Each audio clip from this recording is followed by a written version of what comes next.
안녕하세요. 의사는 치료하고 자연이 낫게 한다. 경희바른 한의원원장 주진원입니다.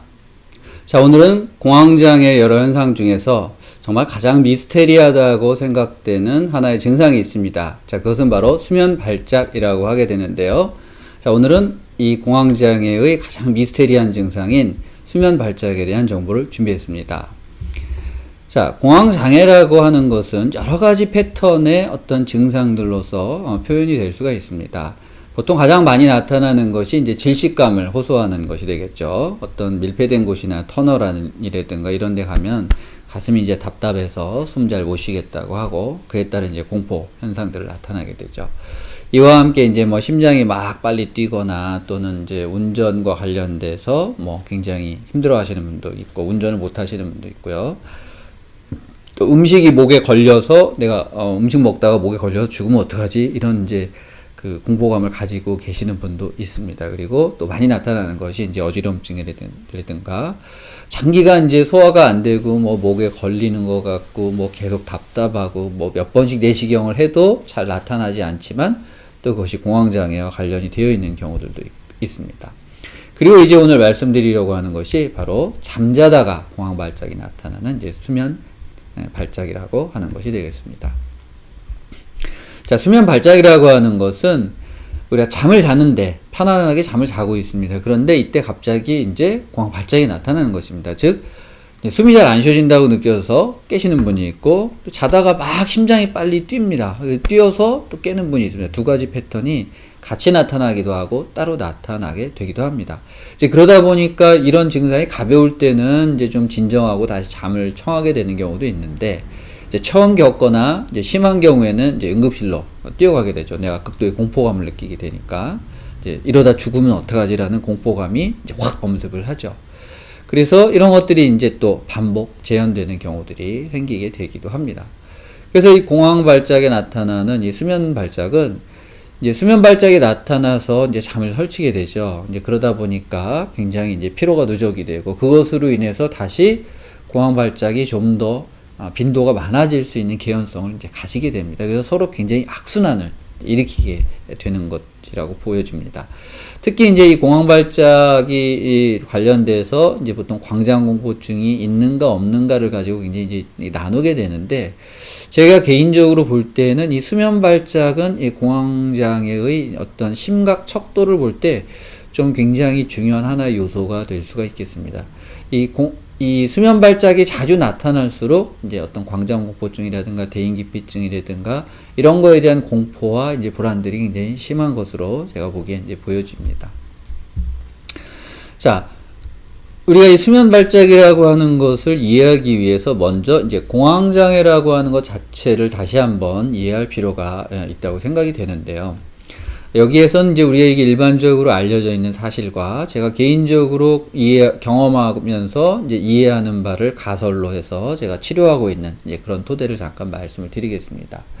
자, 일반적으로 알려져 있는 공황장애의 이제 증상들은 신체적인 증상과 신체적이지 않은 증상으로 나누어 볼 수 있습니다. 이제 신체적인 증상들은 이제 많이 알려져 있는 이제 이 답답하다고 하는 것이죠. 질식감을 느끼게 되고 심장이 이제 빨리 뛰고 그 다음에 이제 뭐 손발이 뭐 차가워진다든가 어떤 분들은 이제 막 뻣뻣해진다고 느끼게 되기도 하고 뭐 마비가 되는 느낌을 갖게 되기도 합니다. 뭐 땀이 난다든가 열이 확 오른다든가 그런 느낌도 있고 뭐 감각이 좀 둔하거나 더 따끔거리는 그런 느낌도 있고요. 어지러워서 쓰러질 것 같아서 굉장히 불안해 하시는 분들도 있고 또 내가 자제력을 잃으면 어떡하지? 사람들 앞에서 또 이런 발작이 나타나면 어떡하지라고 하는 이제 공포감을 가지게 되기도 하고요. 그래서 이제 좀 심해지면은 이제 나와 자신을 이제 분리시키는 분리감이 나타나는 이제 이인증이 나타나게 되기도 합니다. 자, 그런데 이 공황 장애에서 나타나는 이 공황 발작의 증상들이 공황 장애에서만 나타나는 유일한 증상이냐? 제가 생각하기에는 그렇지는 않습니다.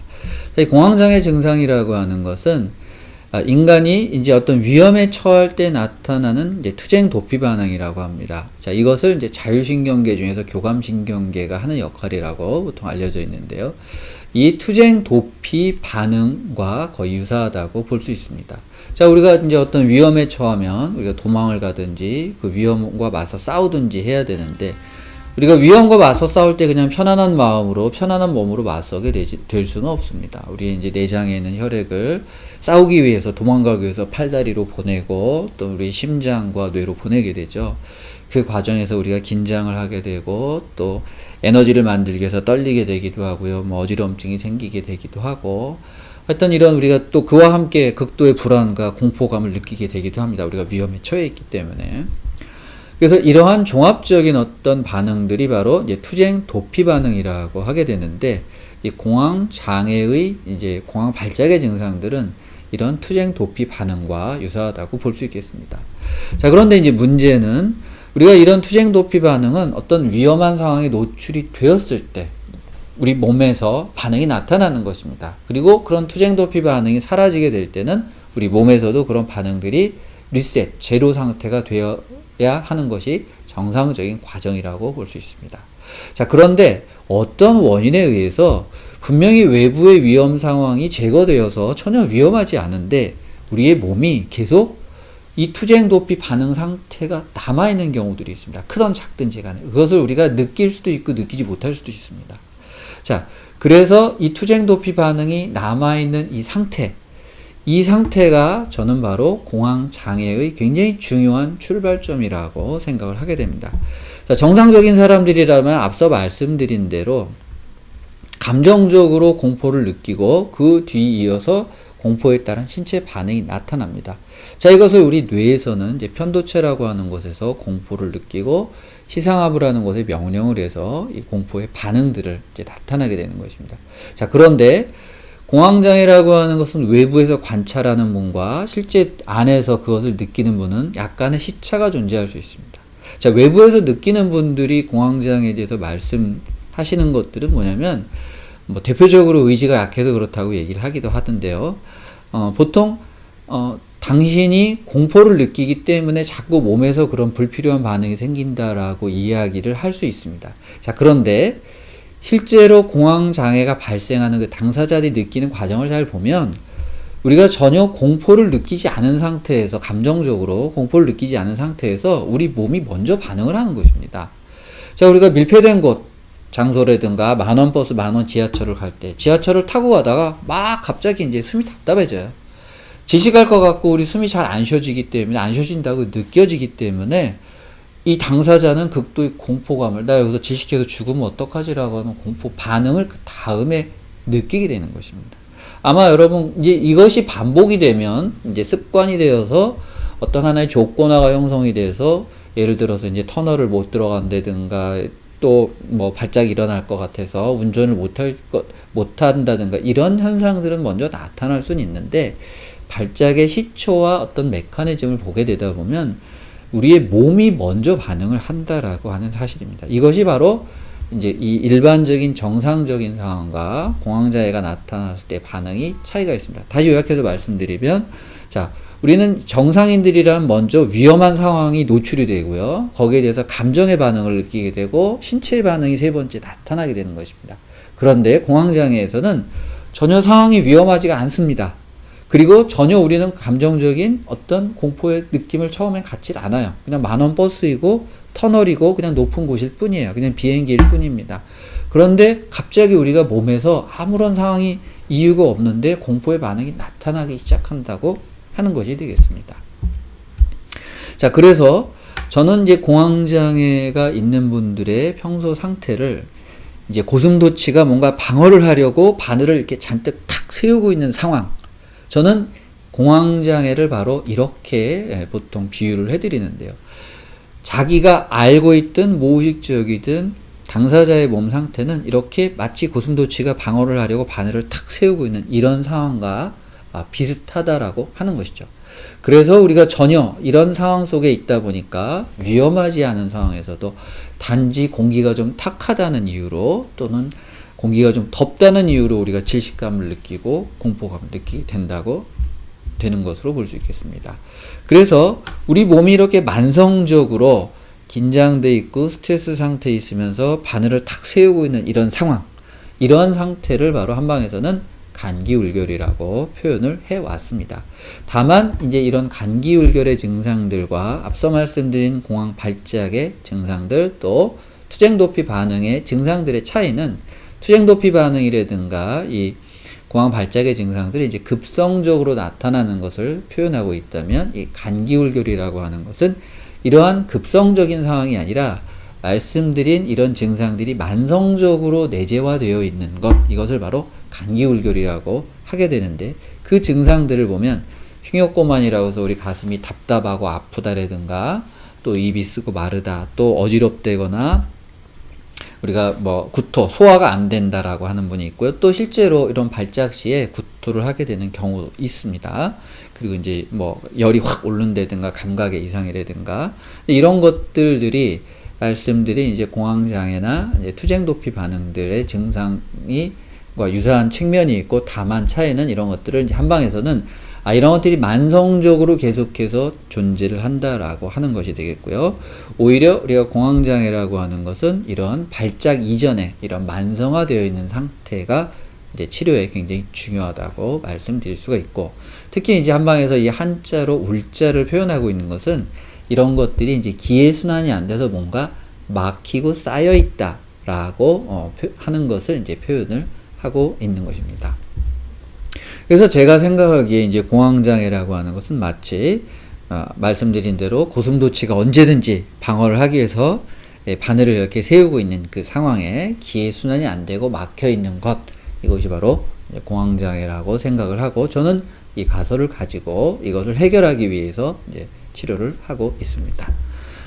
자, 그래서 지금 말씀드린 것은 이제 수면 발작을 이해하기 위해서 왜 도대체 편안하게 잠을 자고 있는 상태에서도 수면 발작이 나타나는가를 우리가 이해하기 위해서 도대체 공황장애가 뭔가라고 하는 것을 잠깐 먼저 말씀을 드렸는데요. 말씀드린 대로 공황장애는 24시간 우리가 잠을 자고 있지 않을 때나 잠을 자고 있을 때도 계속해서 잔뜩 바늘을 세우고 있는 그런 긴장된 상황이라고 하는 것이죠. 자, 그래서 지금 말씀드리려고 하는 것은 뭐 아직 정설이라고 말씀드릴 순 없고 그냥 설명을 하기 위해서 여러분들에게, 하지만 저는 이런 가설을 가지고 이제 가이드를 드릴 때 조금 환자분들이 이 수면 발작에 대해서 편안하게 생각을 하시게 되는데요. 자, 먼저 첫 번째로 볼 수 있는 것은 이제 이 환기의 문제로 볼 수 있겠습니다.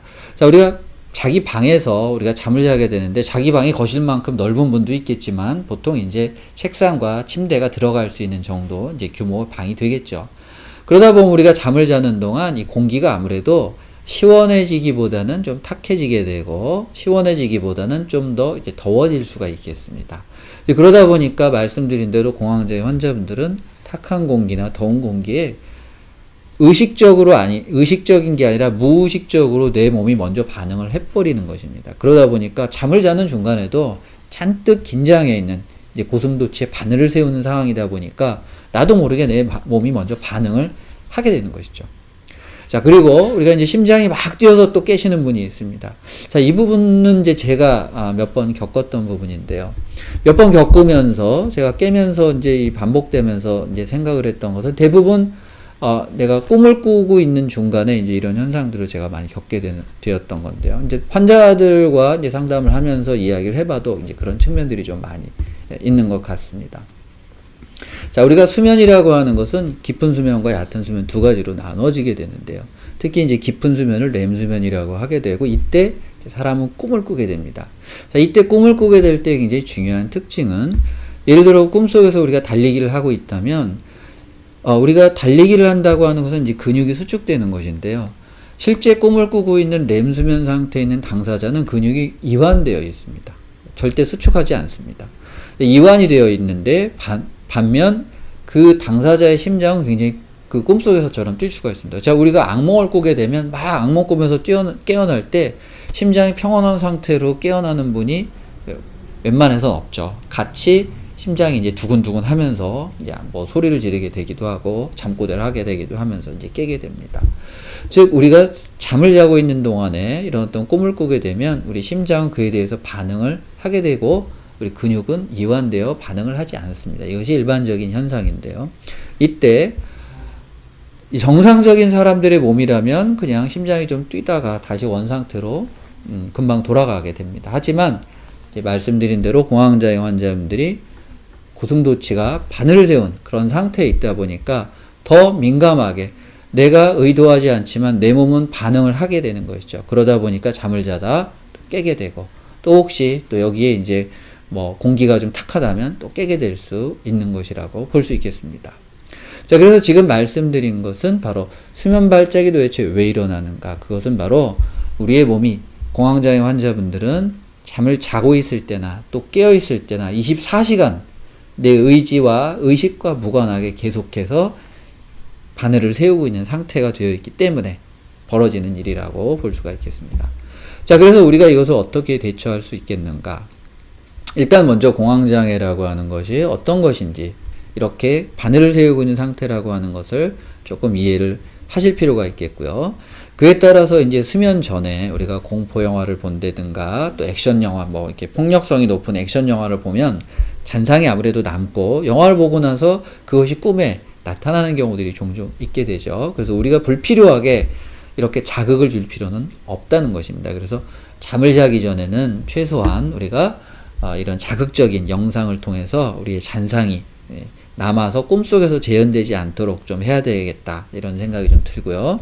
두 번째는 우리가 이제 잠을 자게 되는 그 환경이 좀 좁고 공기가 순환이 잘 안 된다면 문을 좀 살짝 열어놓고 잔다든가 선풍기를 좀 가볍게 틀어서 환기를 시킨다든가 또는 뭐 자기가 잠자고 있는 그 상황이 좀 여의치 않다면 좀 넓은 거실에서 잠을 잔다든가 이렇게 해서 환기를 좀 시켜서 방의 공기를 좀 순환을 시키는 것은 이제 이 수면 발작을 예방하는데 좀 도움이 될 수 있는 부분이라고 생각을 합니다. 그래서 여러분들께서 혹시 이제 특별히 이 수면 발작이 주 증상이 돼서 굉장히 그 고통을 당하시는 분들이 있을 수 있는데 여러분들께서 이 수면 발작에 대한 어떤 과정들을 한번 이해를 하셨으면 좋겠고 그래서 제가 오늘 준비한 정보가 여러분들에게 조금이라도 도움이 되셨기를 바라겠습니다. 감사합니다.